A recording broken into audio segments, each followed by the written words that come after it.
भारतीय हिंदी साहित्य के सर्वश्रेष्ठ साहित्यकार की अगली रचना है नया विवाह। रचना प्रस्तुत है। हमारी देह पुरानी है, लेकिन इसमें सदैव नया रक्त दौड़ता रहता है। नए रक्त के प्रवाह पर ही हमारे जीवन का आधार है। पृथ्वी की इस चिरंत व्यवस्था में यह नयापन उसके एक एक अणु में, एक एक कण में, तार में बसे हुए स्वरों की भांति गूंजता रहता है। और यह 100 साल की बुढ़िया आज भी नवेली दुल्हन बनी हुई है। जब से लाला डंगा लाल ने नया विवाह किया है, उसका यौवन नए सिरे से जाग उठा है। जब पहली स्त्री जीवित थी, तब वे घर में बहुत कम रहते थे। प्रातः वे 10-11 बजे तक तो पूजा पाठ ही करते रहते, फिर भोजन करके दुकान चले जाते। वहाँ से 1 बजे रात को लौटते और थके बांधे सो जाते। यदि लीला कभी कहती जरा और सवेरे आ जाया करो, तो बिगड़ जाते और कहते तुम्हारे लिए क्या दुकान छोड़ दूं या रोज़गार बंद कर दूं। यह वह जमाना नहीं है कि एक लोटा जल चढ़ाकर लक्ष्मी प्रसन्न कर ली जाए। आज उनकी चौखट पर माथा रगड़ना पड़ता है, तब भी उनका मुंह सीधा नहीं होता। लीला बेचारी चुप हो जाती। अभी 6 महीने की बात है। लीला को ज्वर चढ़ा हुआ था। लाला जी दुकान जाने लगे। तब उसने डरते डरते कहा था, देखो मेरा जी अच्छा नहीं है, ज़रा सवेरे आ जाना। डंगा लाल ने पगड़ी उतारकर खूंटी पर लटका दी और बोले, अगर मेरे बैठे रहने से तुम्हारा जी ठीक हो जाए तो मैं दुकान ना जाऊंगा। लीला हताश होकर बोली, मैं दुकान जाने को तो मना नहीं करती, केवल ज़रा सवेरे आने की कहती हूँ। तो क्या मैं दुकान पर बैठा मौज किया करता हूँ? लीला इसका क्या जवाब देती? पति का यह स्नेहहीन व्यवहार उसके लिए कोई नई बात ना थी। इधर कई साल से उसे उसका कठोर अनुभव हो रहा था कि उसकी इस घर में कोई कद्र ही नहीं है। वह अक्सर इस समस्या पर विचार भी किया करती, पर वह अपना कोई अपराध ना पाती। वह पति की सेवा अब पहले से भी कहीं ज़्यादा करने लगी थी। उनके कार्यभार को हल्का करने की बराबर चेष्टा करती रहती, बराबर प्रसन्नचित्त रहती। कभी उनकी इच्छा के विरुद्ध कोई काम नहीं करती। अगर उसकी जवानी ढल चुकी थी तो इसमें उसका क्या अपराध था? किसकी जवानी सदैव स्थिर रहती है? अगर अब उसका स्वास्थ्य उतना अच्छा ना था तो इसमें उसका क्या दोष था? उसे बेकसूर क्यों दंड दिया जाता है? उचित तो यह था कि 25 साल का साहचर्य अब एक गहरी मानसिक और आत्मिक अनुरूपता का रूप धारण कर लेना चाहिए था, जो दोष को भी गुण बना लेता है, जो पके फल की तरह ज़्यादा रसीला, ज़्यादा मीठा, ज़्यादा सुंदर हो जाता है। लेकिन लाला जी का बड़ी हृदय और पदार्थ को वाणिज्य की तराजू से तौलना बड़ा अजीब था। बूढ़ी गाय जब दूध ना दे सकती है, ना बच्चे, तब उसके लिए गौशाला ही सबसे अच्छी जगह है। उनके विचार में लीला के लिए इतना ही काफ़ी था कि घर की मालकिन बनी रहे, आराम से खाए और पड़ी रहे। उसे अख्तियार है चाहे जितने जेवर बनवाए, चाहे जितना स्नान व पूजा करे, केवल उनसे दूर रहे। मानव प्रकृति की जटिलता का एक रहस्य यह था कि डंगालाल जिस आनंद से लीला को वंचित रखना चाहते थे, जिसकी उसके लिए कोई ज़रूरत ही ना समझते थे, खुद उसी के लिए सदैव प्रयत्न करते रहते थे। लीला 40 वर्ष की होकर बूढ़ी समझ ली गई थी, किंतु वे 45 के होकर भी अभी जवान ही थे, जवानी के उन्माद और उल्लास से भरे हुए।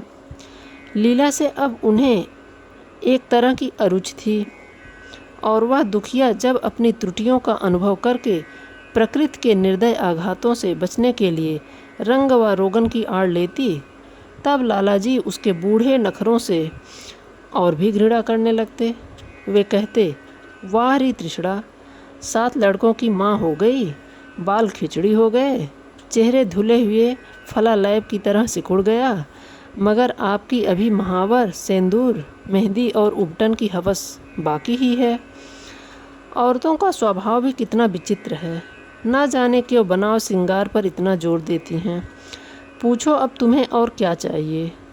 क्यों नहीं मन को समझा लेती कि जवानी विदा हो गई है। इन उपादानों से वह वापस नहीं बुलाई जा सकती, लेकिन वे खुद जवानी का स्वप्न देखते रहते थे। उनकी जवानी की तृष्णा अभी शांत ना हुई थी।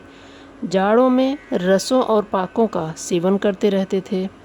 हफ्ते में 2 बार खिजाव लगाते और एक डॉक्टर से मंकी लैंड के विषय में पत्र व्यवहार कर रहे थे। लीला ने उन्हें असमंजस में देखकर कातर स्वर में पूछा, कुछ बतला सकते हो कि कै बजे आओगे?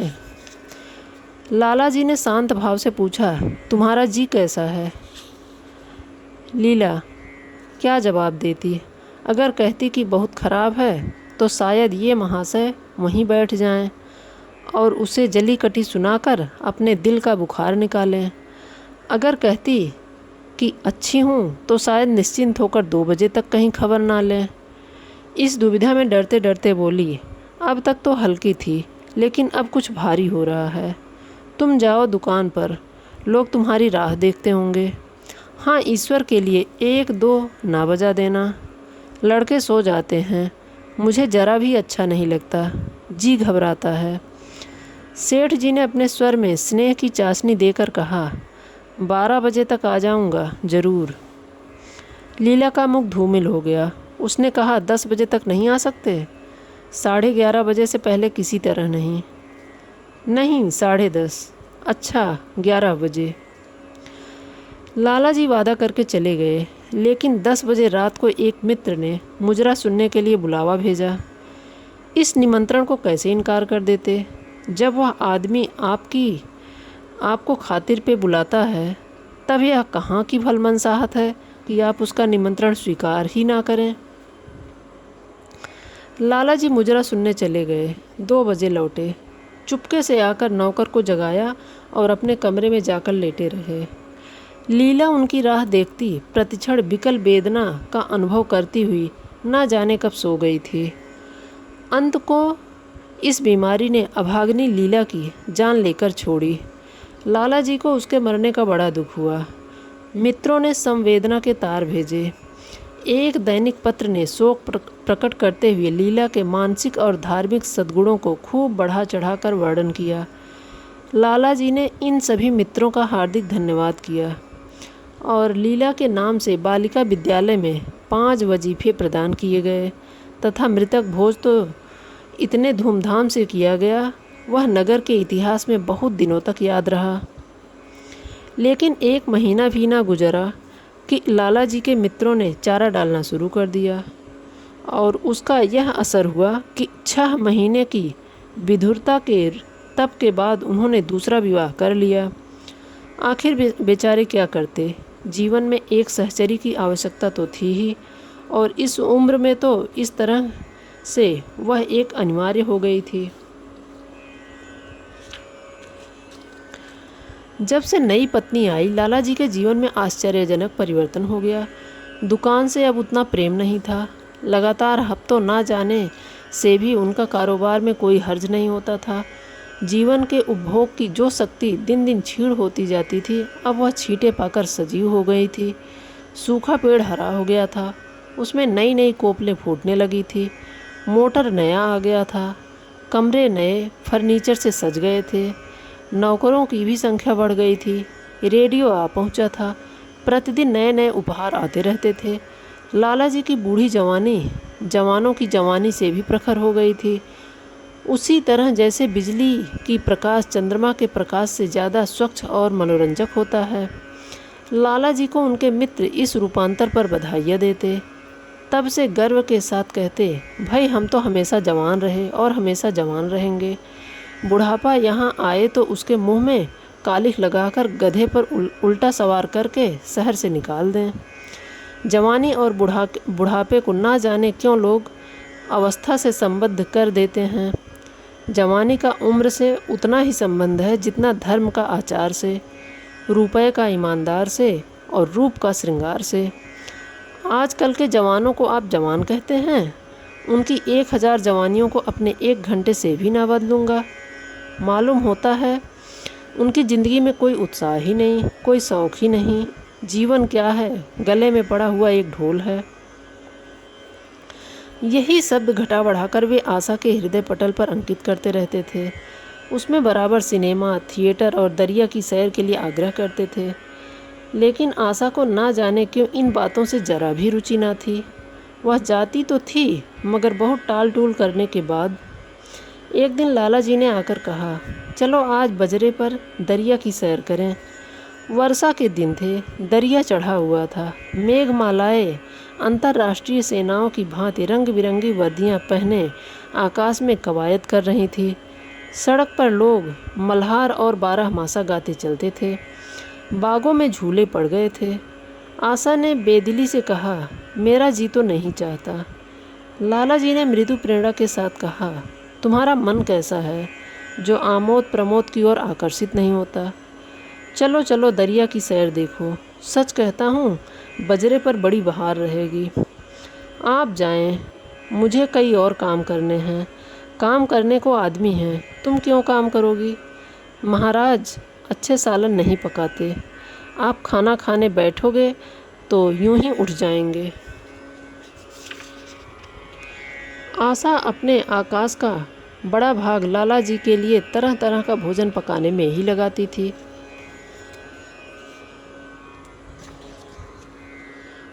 उसने किसी से सुन रखा था कि एक विशेष अवस्था के बाद पुरुष के जीवन का सबसे बड़ा सुख रसना का स्वाद ही रह जाता है। लाला जी की आत्मा खिल उठी। उन्होंने सोचा कि आशा को उससे कितना प्रेम है। वह दरिया की सैर को उनकी सेवा के लिए छोड़ रही है। एक लीला थी कि मान ना मान चलने को तैयार रहती थी। पीछा छुड़ाना पड़ता था। खामखा सिर पर सवार हो जाती थी और सारा मज़ा किरकिरा कर देती थी। स्नेह भरे उल्हने से बोले, तुम्हारा मन भी विचित्र है। अगर एक दिन सालन फीका ही रहा तो ऐसा क्या तूफान आ जाएगा? तुम तो मुझे बिल्कुल निकम्मा बनाए देती हो। अगर तुम ना चलोगी तो मैं भी ना जाऊंगा। आशा ने जैसे गले से फंदा छुड़ाते हुए कहा, आप भी तो मुझे इधर उधर घुमा घुमा कर मेरा मिजाज बिगाड़ देते हैं। यह आदत पड़ जाएगी तो घर का धंधा कौन करेगा? मुझे घर के धंधे की रत्ती भर भी परवाह नहीं, बाल की नोक बराबर भी नहीं। मैं चाहता हूँ कि तुम्हारा मिजाज बिगड़े और तुम इस गृहस्थी की चक्की से दूर रहो। और तुम मुझे बार बार आप क्यों कहती हो? मैं चाहता हूँ कि तुम मुझे तुम कहो, तू कहो, गालियाँ दो, धौल जमाओ। तुम तो मुझे आप कह के जैसे देवता के सिंहासन पर बैठा देती हो। मैं अपने घर में देवता नहीं, चंचल बालक बनना चाहता हूँ। आशा ने मुस्कुराने की चेष्टा करके कहा, भला मैं आपको तुम कहूँगी? तुम बराबर वाले को कहा जाता है कि बड़ों को। मुनीम ने 1 लाख के घाटे की खबर सुनाई होती तो शायद लाला जी को इतना दुख ना होता जितना आशा के इन कठोर शब्दों से हुआ। सारा उत्साह, सारा उल्लास जैसे ठंडा पड़ गया। सिर पर बांकी रखी हुई फूलदार टोपी, गले में पड़ी हुई जोगिए रंग की चुनी हुई रेशमी चादर, वह तंजेब का बेलदार कुर्ता जिसमें सोने के बटन लगे हुए थे, वह सारा ठाठ जैसे उन्हें हास्यजनक जान पड़ने लगा, जैसे वह सारा नशा किसी मंत्र से उतर गया हो। निराश होकर बोले, तो तुम्हें चलना है या नहीं? मेरा जी नहीं चाहता। तो मैं ना जाऊं? मैं आपको कब मना करती हूँ? फिर आप कहा। आशा ने जैसे भीतर से जोर लगाकर कहा। तुम और उसका मुखमंडल लज्जा से आरक्त हो गया। हाँ, इसी तरह तुम कहा करो। तुम नहीं चल रही हो। अगर मैं कहूँ तुम्हें चलना पड़ेगा तो तब चलूँगी। आपकी आज्ञा मानना मेरा धर्म है। लाला जी आज्ञा ना दे सके।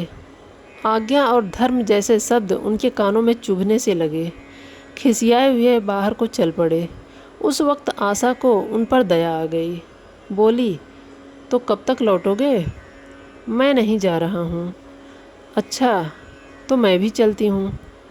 जैसे कोई जिद्दी लड़का रोने के बाद अपनी इच्छित वस्तु पाकर उसे पैरों से ठुकरा देता है, उसी तरह लाला जी ने मुंह बनाकर कहा, तुम्हारा जी नहीं चाहता तो ना चलो। मैं आग्रह नहीं करता। आप नहीं, तुम बुरा मान जाओगे। आशा गई, लेकिन उमंग से नहीं। जिस मामूली वेश में थी उसी तरह चल खड़ी हुई। ना कोई सजीली साड़ी, ना जड़ाऊ गहने, ना कोई श्रृंगार, जैसे कोई विधवा हो। ऐसी ही बातों पर लाला जी मन में झुंझला उठते थे। ब्याह किया था जीवन का आनंद उठाने के लिए, झिलमिलाते हुए दीपक में तेल डालकर उसे और चटक करने के लिए। अगर दीपक का प्रकाश तेज ना हुआ तो तेल डालने से क्या लाभ। ना जाने इसका मन क्यों इतना शुष्क और नीरस है, जैसे कोई ऊसर का पेड़ हो। कितनी ही पानी डालो उसमें हरी पत्तियों के दर्शन ना होंगे। जड़ाऊ गहनों से भरी पेटारियाँ खुली हुई हैं। कहाँ कहाँ से मंगवाएं, दिल्ली से, कलकत्ते से, फ्रांस से। कैसी बहुमूल्य साड़ियाँ रखी हुई हैं, एक नहीं सैकड़ों, पर केवल संदूक में कीड़ों का भोजन करने के लिए। दरिद्र घर की लड़कियों से में यही ऐब होता है, उनकी दृष्टि सदैव संकीर्ण रहती है। ना खा सकें, ना पहन सकें, ना दे सकें। उन्हें तो खिलौने भी मिल जाएं तो यही सोचती रहेंगी कि इसे खर्च कैसे करें। दरिया की सैर तो हुई पर विशेष आनंद न आया। कई महीनों तक आशा की मनोवृत्तियों को जगाने का असफल प्रयत्न करके लाला जी ने समझ लिया कि इसकी पैदाइशी ही मुहर्रमी है, लेकिन फिर भी निराश ना हुआ। व्यापार में एक बड़ी रकम लगाने के बाद वे उससे अधिक से अधिक लाभ उठाने की बड़ी प्रवृत्ति को कैसे त्याग देते। विनोद की नई नई योजनाएं पैदा की जाती। ग्रामोफोन अगर बिगड़ गया है, गाता नहीं है या साफ आवाज़ नहीं निकलती तो उसकी मरम्मत करानी पड़ेगी। उसे उठाकर रख देना तो मूर्खता ही है। इधर बूढ़ा महाराज एकाएक बीमार होकर घर चला गया। अब उसकी जगह उसकी 17-18 साल का जवान लड़का आ गया था। कुछ अजीब गंवार सा था, बिल्कुल झगड़ा उजड्डू, कोई बात ही ना समझता था। जितने फुलके बनाता उतनी तरह के बनाता। हाँ, एक बात समान होती, सब बीच में मोटे होते, किनारे पतले। दाल कभी तो इतनी पतली जैसे चाय और कभी इतनी गाढ़ी जैसे दही। नमक इतना कम कि बिल्कुल फीकी, कभी इतना तेज़ कि नींबू का रस साकीन। आशा मुंह हाथ धोकर चौके में पहुंच जाती और इस ढपोर संग को भोजन पकाना सिखाती। एक दिन उसने कहा, तुम कितने नालायक आदमी हो जुगल, आखिर इतनी उम्र तक तुम घास खोदते रहे या भाड़ झोंकते रहे कि फुलके तक नहीं बना सकते। जुगल ने आंखों में आंसू भरकर कहा, बहू जी, अभी मेरी उम्र ही क्या है, 17वां ही तो पूरा हुआ है। आशा को उसकी बात पर हंसी आ गई। उसने कहा, तो रोटियां पकाना क्या 10-5 साल में आता है? आप 1 महीना सिखा दें बहू जी, फिर देखिए मैं आपको कैसे फुलके खिलाता हूँ। जी खुश हो जाएगा। जिस दिन मुझे फुलके बनाने आ जाएंगे मैं आपसे कोई इनाम लूँगा। सालन तो अब मैं कुछ कुछ बनाने लगा हूँ, क्यों ना? आशा ने हौसला बढ़ाने वाली मुस्कुराहट के साथ कहा, सालन नहीं, वो बनाना आता है। अभी कल ही नमक इतना तेज़ था कि खाया ना गया। मसाले में कचाग आ रही थी। मैं जब सालन बना रहा था तब आप यहाँ कब थीं? अच्छा, तो मैं यहीं बैठी रहूँ। अब तुम्हारा सालन बढ़िया पकेगा। आप वहीं बैठी रहती हैं तब मेरी अकल ठिकाने रहती है। आशा को जुगल की इन भोली बातों पर खूब हंसी आ रही थी। हंसी को रोकना चाहती थी पर इस तरह निकल पड़ती थी जैसे भरी बोतल उड़ेल दी गई हो। और मैं नहीं रहती तब तो आपके कमरे के द्वार पर जा बैठती हैं, वहाँ बैठकर अपनी तकदीर को रोती हैं। आशा ने हंसी को रोककर पूछा, क्यों रोती क्यों हो? यह ना पूछिए बहू जी, आप इन बातों को नहीं समझेंगी। आशा ने उसके मुंह की ओर प्रश्न की आंखों से देखा। उसका आशय कुछ तो समझ गई पर ना समझने का बहाना किया। तुम्हारे दादा आ जाएंगे तब तुम चले जाओगे। और क्या करूँगी बहू जी, यहाँ कोई काम दिलवा दीजिएगा तो पड़ा रहूँगा। मुझे मोटर चलाना सिखवा दीजिए, आपको खूब सैर कराया करूँगा। नहीं नहीं बहू जी, आप हट जाइए, मैं पतीली उतार लूँगा। ऐसी अच्छी साड़ी है आपकी, कहीं कोई दाग पड़ जाए तो क्या हो। आशा पतीली उतार रही थी। जुगल ने उसके हाथ से सणसी ले लेनी चाहिए। दूर रहो फूहड़, तुम हो ही, कहीं पतीली पाँव पर गिरा ली तो महीनों झींकोगे। जुगल के मुख पर उदासी छा गई। आशा ने मुस्कुराकर पूछा, क्यों? मुंह क्यों लटक गया सरकार का?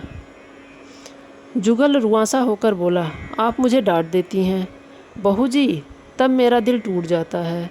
सरकार कितना भी घुड़के मुझे बिल्कुल ही दुख नहीं होता। आपकी नज़र कड़ी देखकर मेरा खून सर्द हो जाता है। आशा ने दिलासा दिया, मैंने तुम्हें डांटा तो नहीं, केवल यही तो कहा, कहीं पतीली तुम्हारे पाँव पर गिर पड़े तो क्या हो। हाथ ही तो आपका भी है, कहीं आपके ही हाथ से छूट पड़े तो। लाला डंगा लाल ने रसोई घर के द्वार पर आकर कहा, आशा जरा यहाँ आना, देखो तुम्हारे लिए कितने सुंदर गमले लाया हूँ, तुम्हारे कमरे के सामने रखे जाएंगे। तुम यहाँ धुएं धक्कड़ में क्यों हलकान होती हो? इस लड़के से कह दो कि जल्दी जल्दी महाराज को बुलाए, नहीं तो मैं कोई दूसरा रख लूँगा। महाराजों की कमी नहीं है। आखिर कब तक कोई रियायत करे? गधे को जरा भी तमीज़ नहीं आई। सुनता है जुगल लिख दे आज अपने बाप को। चूल्हे पर तवा रखा हुआ था। आशा रोटियां बनाने में लगी थी। जुगल तवे के लिए रोटियों का इंतज़ार कर रहा था। ऐसी हालत में भला आशा कैसे गमले देखने जाती? उसने कहा, जुगल रोटियां टेढ़ी मेढ़ी बेल डालेगा। लाला जी ने कुछ चिढ़कर कहा, अगर रोटियां टेढ़ी मेढ़ी बेलेगा तो निकाल दिया जाएगा। आशा अनसुनी करके बोली, 10-5 दिन में सीख जाएगा, निकालने की क्या ज़रूरत है। तुम आकर बतला दो गमले कहाँ रखे जाएं। कहती तो हूँ रोटियां बेलकर आ ही जाती हूँ। नहीं, मैं कहता हूँ रोटियां मत बेलो, आप तो खामखां जिद करते हैं। लाला जी सन्नाटे में आ गए। आशा ने कभी इतनी रुखाई से उन्हें जवाब ना दिया था, और यह केवल रुखाई ना थी, इसमें कटुता भी थी। लज्जित होकर चले गए। उन्हें क्रोध आ रहा था कि इन गमलों को तोड़कर फेंक दें और सारे पौधों को चूल्हे में डाल दें। जुगल ने सहमे हुए स्वर में कहा, आप चली जाएं, बहू जी सरकार बिगड़ जाएंगे। बको मत, जल्दी जल्दी फुलके सेको, नहीं तो निकाल दिए जाओगे। और आज मुझसे रुपए लेकर अपने लिए कपड़े बनवा लो, भिखमंगों की इसी सूरत बनाए घूमते हो। आज बाल क्यों इतने बढ़ा रखे हैं? तुम्हें नाई भी नहीं जुड़ता? जुगल ने दूर की बात सोची। बोला, कपड़े बनवा लूँ तो दादा को हिसाब क्या दूंगा? अरे पागल, मैं हिसाब नहीं करती, मुझसे ले जाना। जुगल काहिलपन की हंसी हंसा। आप बनाएंगी तो अच्छे कपड़े लूँगा, खद्दर के मलमल का कुर्ता, खद्दर की धोती, रेशमी चादर, अच्छा सा चप्पल। आशा ने मीठी मुस्कान से कहा, अगर अपने दाम में बनवाने पड़े तो तब कपड़े ही क्यों बनवाऊँगा? बड़े चालाक हो तुम। जुगल ने अपनी बुद्धिमत्ता का प्रदर्शन किया। आदमी अपने घर में सूखी रोटियां खाकर सो रहता है, लेकिन दावत में तो अच्छे अच्छे पकवान ही खाता है। वहाँ भी यदि रूखी रोटियां मिले तो वह दावत में जाए ही नहीं। यह सब मैं नहीं जानती। एक गाढ़े का कुर्ता बनवा लो और एक टोपी ले लो, हजामत के लिए 2 आने पैसे ऊपर से ले लो। जुगल ने मान करके कहा, रहने दीजिए, मैं नहीं लेता। अच्छे कपड़े पहनकर निकलूँगा तब तो आपकी याद आएगी। सड़ियल कपड़े पहनकर तो और भी जलेगा। जी, तुम स्वार्थी हो, मुफ्त के कपड़े लोगे और साथ ही बढ़िया भी। जब यहाँ से जाने लगूँ तब आप मुझे अपना एक चित्र दीजिएगा। मेरा चित्र लेकर क्या करोगे? अपनी कोठरी में लगाऊंगा और नित्य देखा करूँगा। बस वही साड़ी पहनकर खिंचवाना जो कल पहनी थी, और वही मोतियों की माला भी हो। मुझे नंगी नंगी सूरत अच्छी नहीं लगती। आपके पास तो बहुत गहने होंगे, आप पहनती क्यों नहीं? तो तुम्हें गहने बहुत अच्छे लगते हैं? बहुत। लाला जी ने फिर आकर जलते हुए मन से कहा, अभी तक तुम्हारी रोटियां नहीं पकी? जुगल, अगर कल से तूने अपने आप अच्छी रोटियां ना पकाई तो मैं तुझे निकाल दूंगा। आशा ने तुरंत हाथ मुँह धोया और बड़े प्रसन्न मन से लाला जी के साथ गमले देखने चली। इस समय उसकी छवि में प्रफुल्लता का रोगन था, बातों में भी जैसे शक्कर घुली हुई थी। लाला जी का सारा खिसियानापन मिट गया था। उसने गमलों को लुब्ध आँखों से देखा। उसने कहा, मैं इनसे कोई गमला ना जाने दूंगी। सब मेरे कमरे के सामने रखवाना। सब। कितने सुंदर पौधे हैं। वह इनके हिंदी नाम में भी मुझे बतला देना। लाला जी ने छेड़ा, सब गमले लेकर क्या करोगी? 10-5 पसंद कर लो, शेष मैं बाहर रखवा दूंगा। जी नहीं, मैं एक भी ना छोड़ूंगी, सब यहीं रखे जाएंगे। बड़ी लालचीन हो तुम। लालचीन ही सही, मैं आपको एक भी ना दूंगी। 2-4 तो दे ही दो, इतनी मेहनत से लाया हूँ। जी नहीं, इनमें से एक भी ना मिलेगा। दूसरे दिन आशा ने अपने आप को आभूषण से खूब सजाया और फिरोजी साड़ी पहनकर निकली। तब लाला जी की आंखों में ज्योति आ गई। समझे, अवश्य ही अब उनके प्रेम का जादू कुछ कुछ चल रहा है। नहीं तो उनके बार बार के आग्रह करने पर भी, बार बार याचना करने पर भी उसने कोई आभूषण ना पहना था। कभी कभी मोतियों का हार गले में डाल लेती थी, पर वह भी ऊपरी मन से। आज वह आभूषणों से अलंकृत होकर फूली नहीं समाती, इतराई जाती है, मानो कहती हो, देखो मैं कितनी सुंदर हूँ। लाला जी पर घड़ों का नशा चढ़ा हुआ था। वे चाहते थे उनके मित्र और बंधु वर्ग आकर इस सोने की रानी के दर्शनों से अपनी आंखें ठंडी करें और देखें कि वह कितने सुखी और संतुष्ट और प्रसन्न हैं। जिन विद्रोहियों ने विवाह के समय तरह तरह की शंकाएं की थी, वे आंखें खोलकर देखें कि डंगालाल कितना सुखी है। विश्वास, अनुराग और अनुभव से क्या चमत्कार किया है।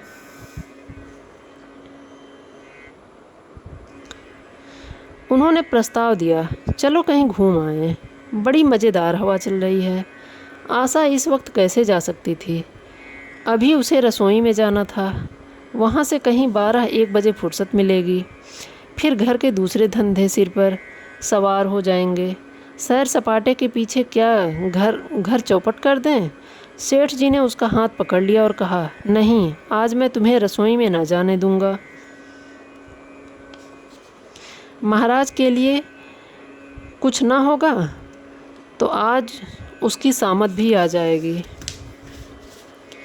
आशा के मुख पर वह प्रफुल्लता जाती रही, मन भी उदास हो गया। एक सोफा पर लेटकर बोली, आज ना जाने क्यों कलेजे में मीठा मीठा दर्द हो रहा है।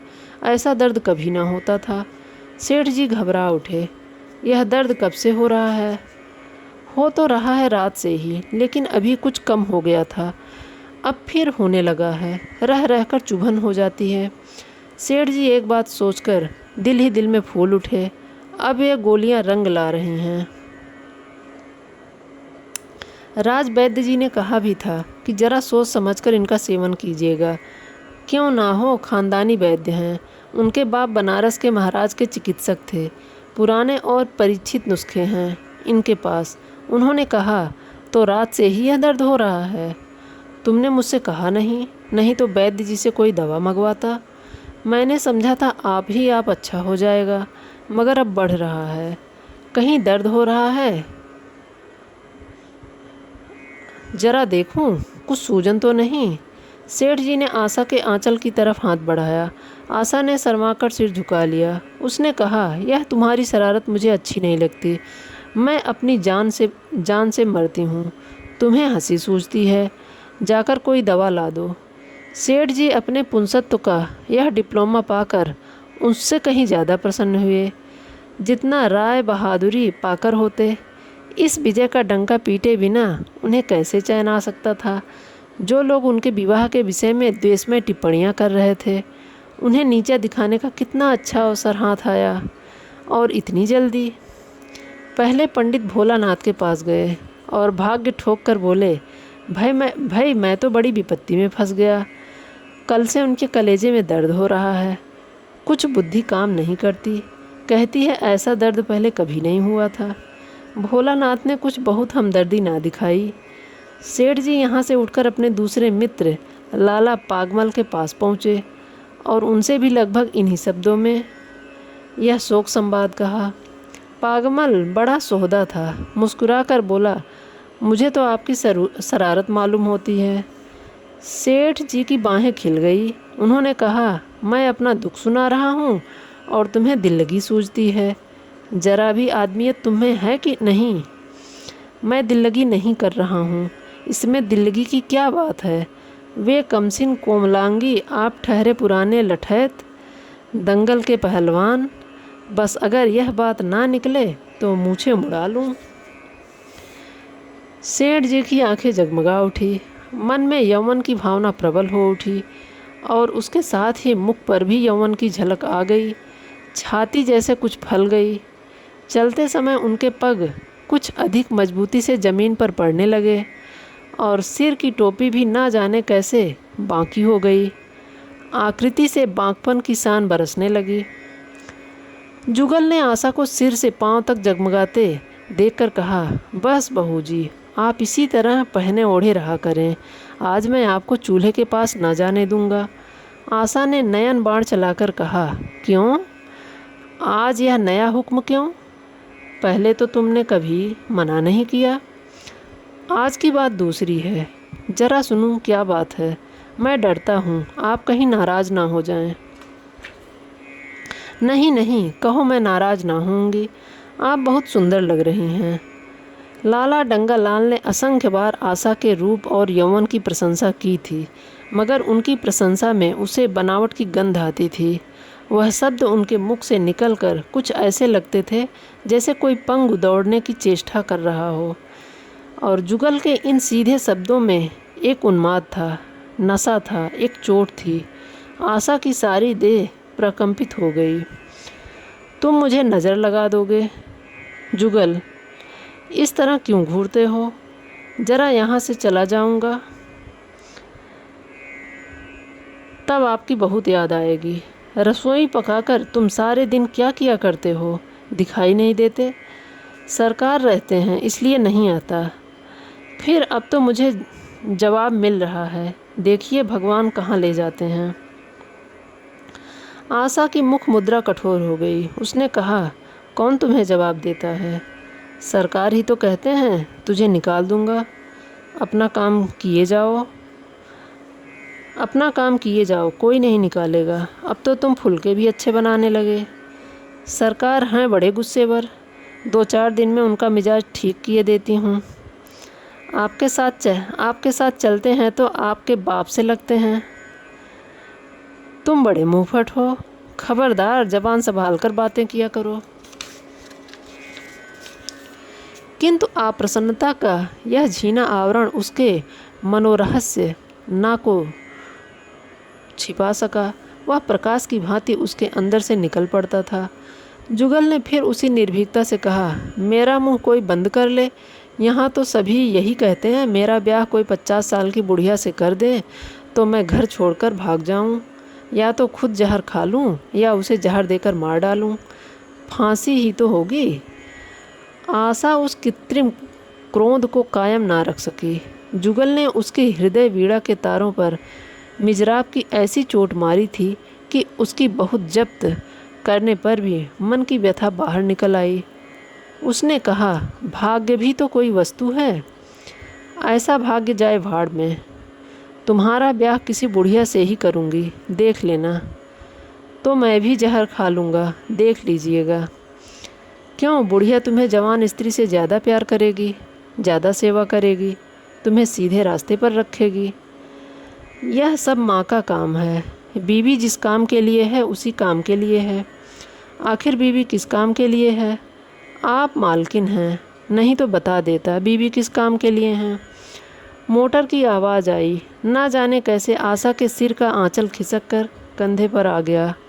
उसने जल्दी से आंचल खींचकर सिर पर रख लिया और यह कहती हुई अपने कमरे की ओर लपकी कि लाला भोजन करके चले जाएं, तब आना।